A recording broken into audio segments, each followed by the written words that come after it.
1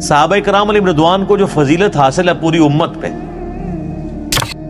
وہ اسی لیے ہے کہ انہوں نے قربانیاں دی ہیں، جان مال ہر چیز کی، آخری درجے میں۔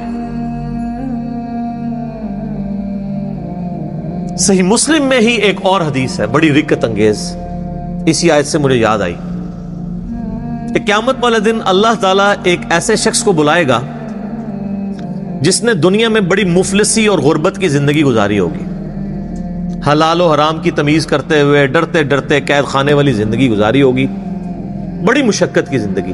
قیامت والا دن اللہ تعالیٰ فرشتوں کو کہے گا کہ میرے اس بندے کو ذرا جنت کا ایک پھیرا لگواؤ۔ جنت کا ایک پھیرا جب لگے گا نا تو اللہ تعالیٰ پوچھے گا ہاں بھائی کوئی دنیا میں تو نے تکلیف دیکھی؟ وہ کہے گا اے اللہ تیری عزت کی قسم میں نے دنیا میں کوئی تکلیف نہیں دیکھی۔ ایک جنت کا پھیرا دنیا کی ساری مشقت کو کافور کر دے گا۔ سر چھوڑ دیں، قیامت کا دن ہی صرف 50,000 سال کا دن ہے۔ دنیا میں 60 سال کی زندگی کے عوض اگر وہ 50,000 سال کا قیامت کا دن ہی صرف امن میں گزر جائے نا تو یہی بدلہ کافی ہے کہ باقی لوگ ذلیل ہو رہے ہیں اور آپ کو اللہ کے عرش کا سایہ نصیب ہوا ہو۔ 60 سال کے بدلے میں 50,000 سال کی صرف قیامت کے دن کی کامیابی مل جائے، بعد کی تو اربوں سال کی زندگی ہے۔ اور دنیا میں 60 سال میں عیاشی میں، اور 60 سال بھی کیا عیاشی کے گزارنے ہوتے ہیں، اس کو بھی آپ نیٹ کیلکولیشن کریں تو چند ایک سال ہی بنتے ہیں۔ سونے کے اوقات نکال دیں، بچپن کے اوقات نکال دیں، اس کے بدلے اور کوئی عذاب نہ بھی ہو، قیامت کے دن کا 50,000 سال کا دن ہی عذاب میں کاٹنا پڑ جائے تو یہی بہت بڑا عذاب ہے۔ اللہم اجرنا من النار، آمین۔ پھر اللہ تعالیٰ صحیح مسلم میں حدیث ہے کہ اللہ تعالیٰ ایک ایسے بندے کو بلوائے گا جس نے دنیا میں بڑی عیاشی کی زندگی گزاری ہوگی، کوئی حلال و حرام کی تمیز نہیں کی ہوگی، اپنی مرضی کی زندگی گزاری ہوگی۔ اور میں اکثر کہتا ہوں کہ دنیا آپ اللہ کی مرضی کی گزاریں، آخرت آپ کی مرضی کی ہوگی، اور اگر دنیا آپ نے اپنی مرضی کی گزاری تو آخرت پھر اللہ کی مرضی کی ہوگی۔ اللہ تعالیٰ فرمائے گا ذرا اسے ایک پھیرا لگاؤ نا دوزخ کا۔ یہ بڑا کہتا تھا دنیا میں کہ ایک پھیرا ہی لگنا خیر ہے، کہتے ہیں نا مسلمان، یہودیوں سے ہی مستعار لی ہوئی ہے نا یہ چیز۔ یہودی بھی یہی کہتے تھے کہ اگر اللہ نے ہمیں دوزخ میں بھیجا تو چند دن کے لیے بھیجے گا، الٹیمیٹلی تو ہم بخشے بخشائے ہیں۔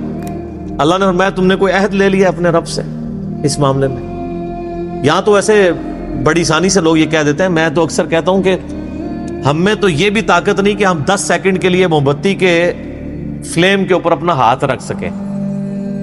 جو شخص اتنا کمزور ہو وہ یہ دعویٰ کرے کہ خیر ایک پھیرا ہی لگے گا۔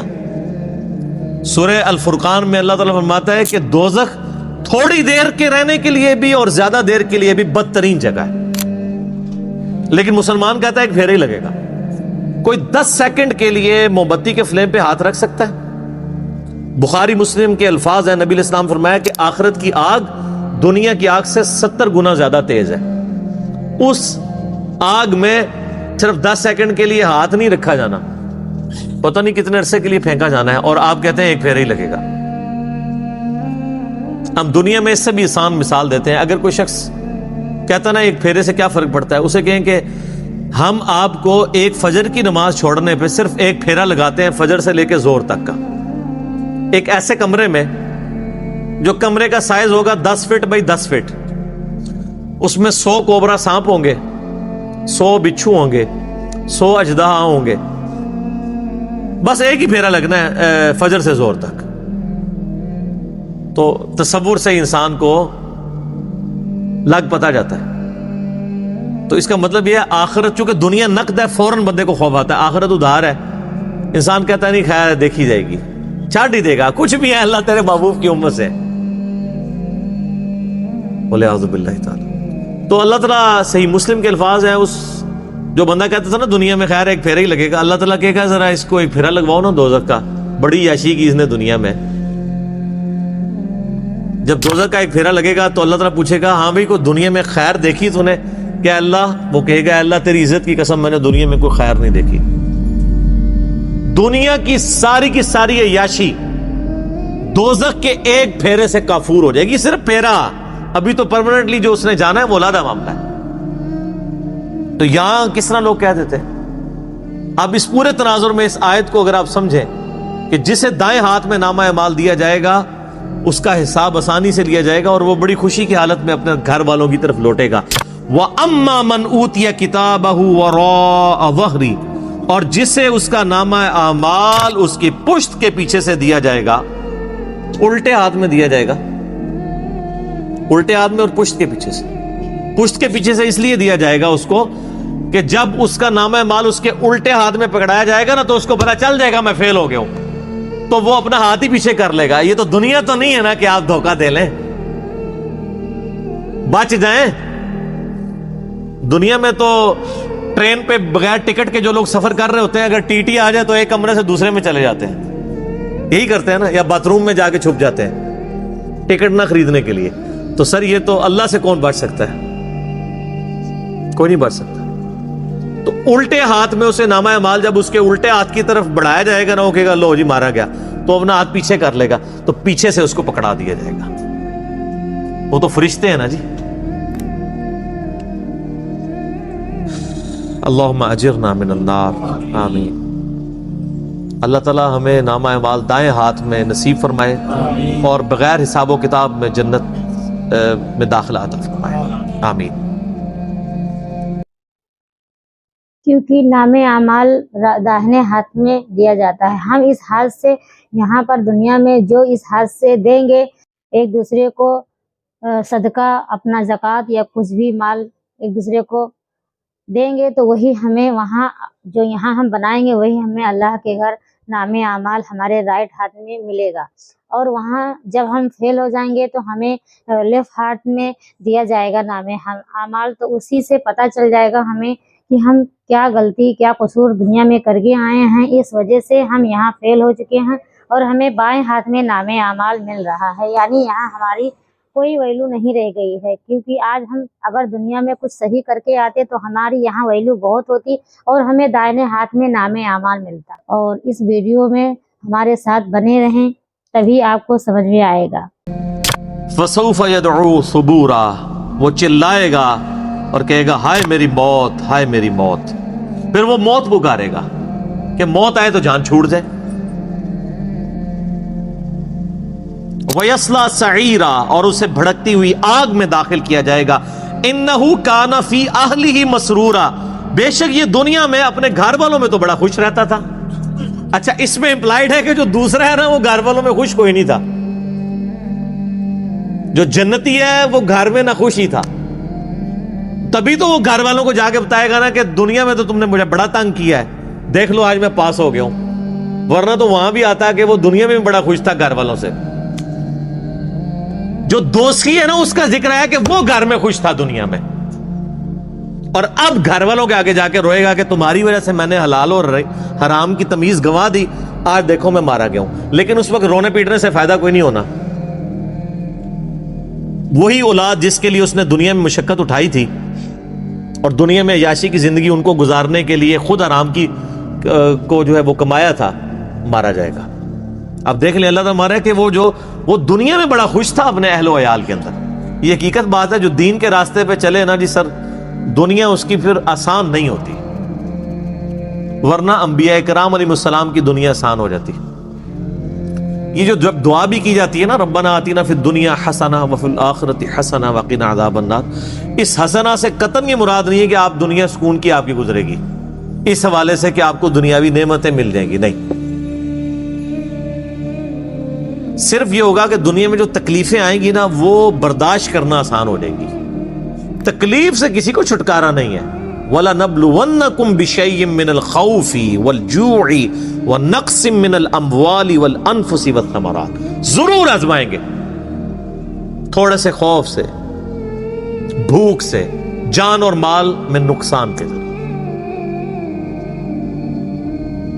ہمیں بظاہر بڑے آسودہ حال نظر آنے والے لوگ بھی اگر آپ ان کی پرسنل لائف میں جائیں تو انہیں دنیا میں بڑی تکلیف ہوتی ہے. ہمیں نظر آ رہا ہوتا ہے کہ یہ بندہ دین کے ساتھ جڑا ہے تو شاید بڑے سکون کی زندگی گزار رہا ہے. ہر بندے کی اپنی ایک سٹوری ہوگی. خیر دین سے جڑے یا نہ جڑے تکلیفیں تو آنی آنی ہیں، لیکن دین کے ساتھ جڑے ہوئے ہوں گے تو تکلیفوں کو سہنا آسان ہو جائے گا، دنیا حسنہ بن جائے گی، صبر نصیب ہو جائے گا. سیدنا ابو ذر غفاری رضی اللہ تعالیٰ عنہ علیہ السلام کی پوری زندگی تکلیف سے معمور ہے.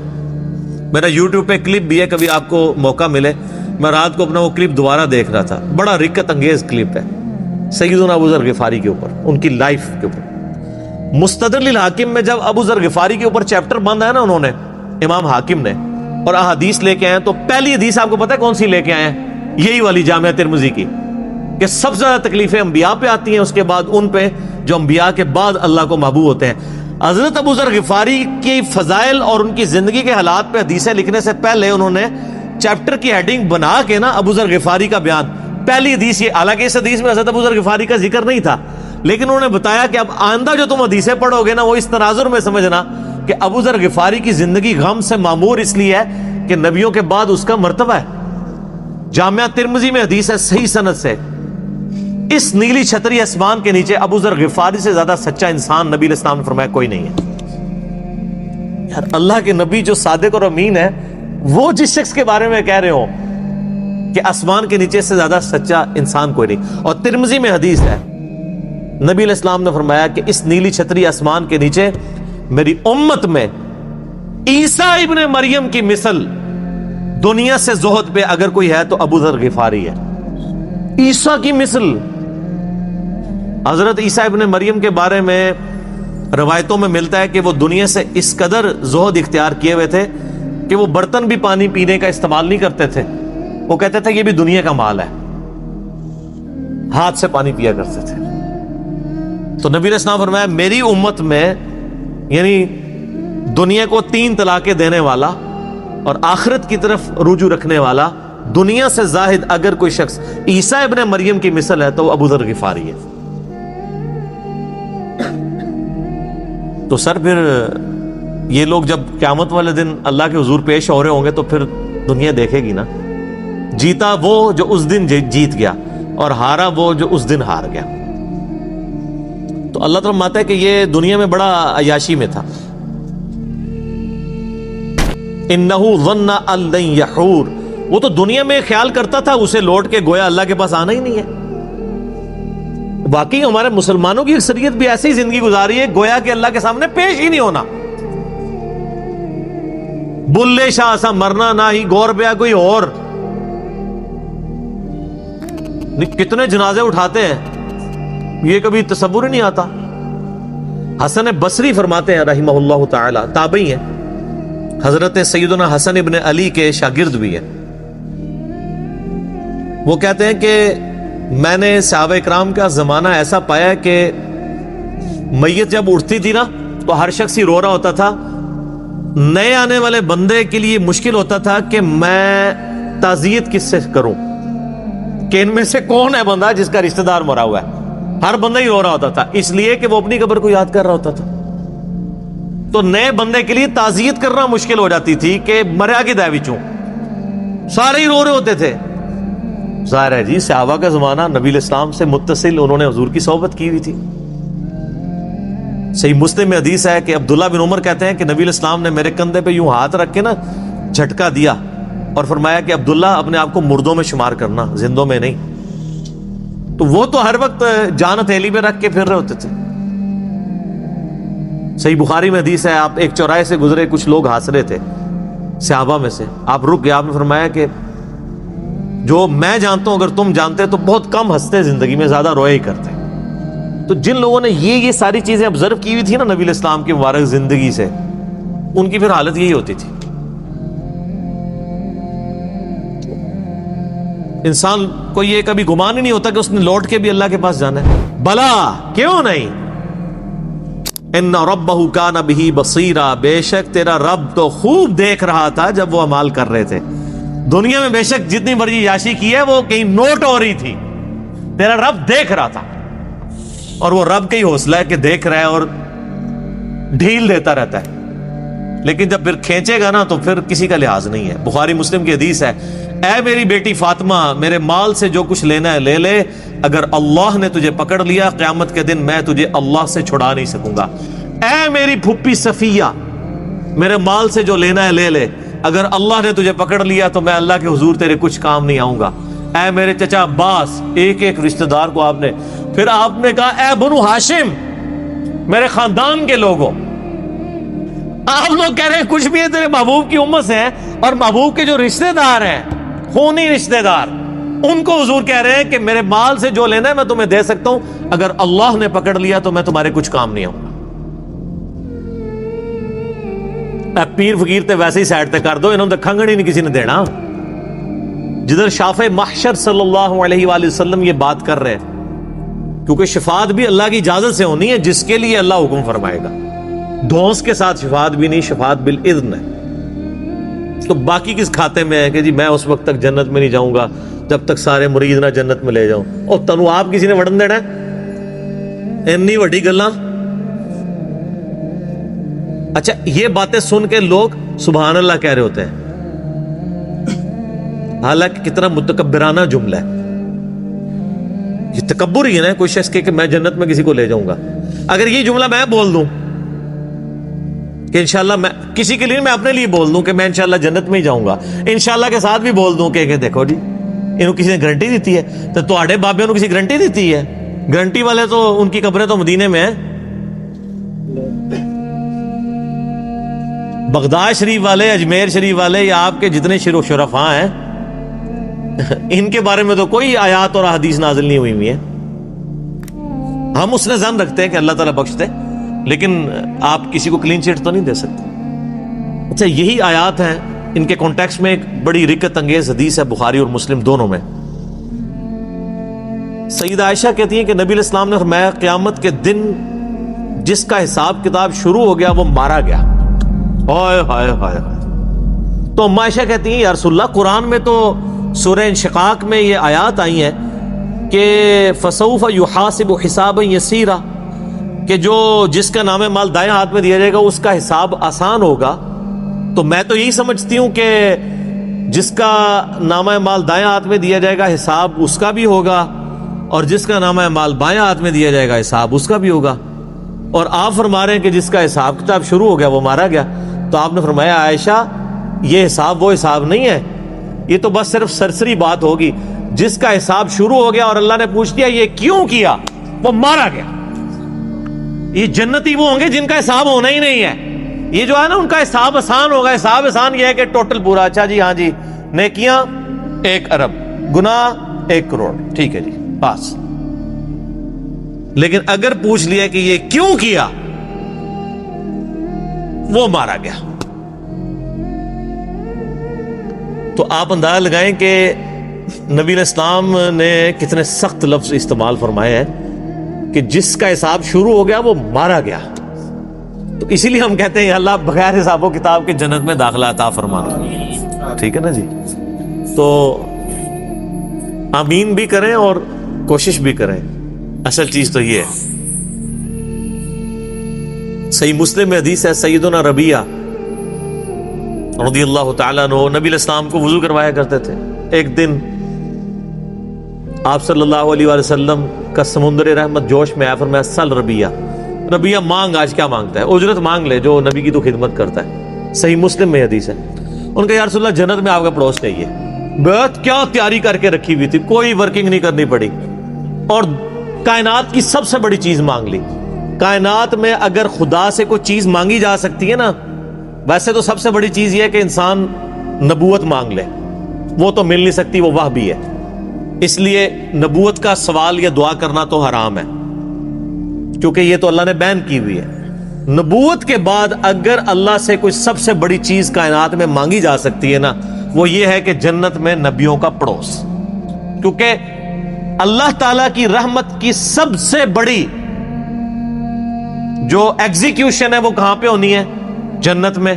اور جنت میں بھی سب سے بڑی رحمت کا مقام انبیاء کرام جس جنت میں ہوں گے، اور پھر انبیاء کے امام سیدنا محمد رسول اللہ صلی اللہ علیہ وآلہ وسلم کا پڑوس جسے جنت میں مل جائے، تو سر کائنات میں اس سے کوئی بڑی خواہش کسی سے کی جا سکتی ہے؟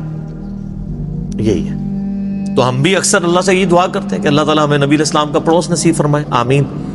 لیکن اس کے لیے پھر نبیوں والا کام کرنا پڑے گا۔ کنتم خیر امۃ اخرجت للناس تأمرون بالمعروف وتنہون عن المنکر وتؤمنون باللہ۔